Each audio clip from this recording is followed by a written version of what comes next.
Ekhaya kwaNtombela. Hawu. Yami. Ngena ngqo. Hlala phansi futhi. Injani kwaNtombela? Sikhona futhi unjani manje? Sikhona Nkosi yami. Ewu. Ya. Ngihamba sesisomama sikaNhloko yenyoni. Ya baba. Savashela wena yini kangaka baba? Phela awuvamile abantu abafana nani bahlali bematasa. Hayi, la nginkinga la endaweni emakhelwane wami. Okay. Usithole la ngaphezulu. Ya. Uvela wadedela iy'nkomo. Sangena ensimini yami. Kahle. Muphi kusitholela? Usithole lo ongehla komuzi lo ongehla kwami lo labasanda ukubakhona endaweni engibabekile endaweni. Okay. Endaweni bangishintshela. Hayibo.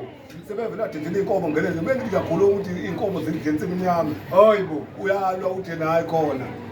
Lento le yena indawo yakhe ungadluli ensimini yami kodwa indawo yakhe ngile indawo yami ngoba le nsimini angiyibile nengala kodwa indawo yami. Hayi uyenzeka kanjani ungayenza ungabeka umuntu akujikela wena futhi Ungidle kakhulu ngoba bengiyindo bayangixaka ngiyakudlula ngithenga ngize kodwa bezobeka udaba kwenziwa kanti induna ayithini ngoba nanti inkinga ngigcwele ngoba zambeka ndina ngafika kwena wazocela indawo wafika wakhipha iphoyisa zami zokumbeka.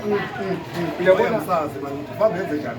no ngoba omkhulu lo daba ozanalo luyinkinga kakhulu luyinkinga lolu daba sizolisukumela ukuthi abanye abantu abayihloniphi imithetho yenkosi. Yabona khona engibabonayo endaweni ukuthi abanginiki indawo yami njengenduna. Yabona into engizoyenza-ke Mapholoko ngizothinta inkosi namhlanje ngingekalali. Yabona yes mina ngizobuyela kuwena ngikwazise ngoba abantu funa ukuhlonipha umthetho wenkosi. Hayi ngiyabonga nonke usukume udaba layo. Hayi kulungile. Uhambe kahle baba. Uhambe kahle baba. Awuthi ngikukhiphe. Hawu bayaphetha abantu. Basihlukumeza abantu bafuna indawo sebasihlukumeza.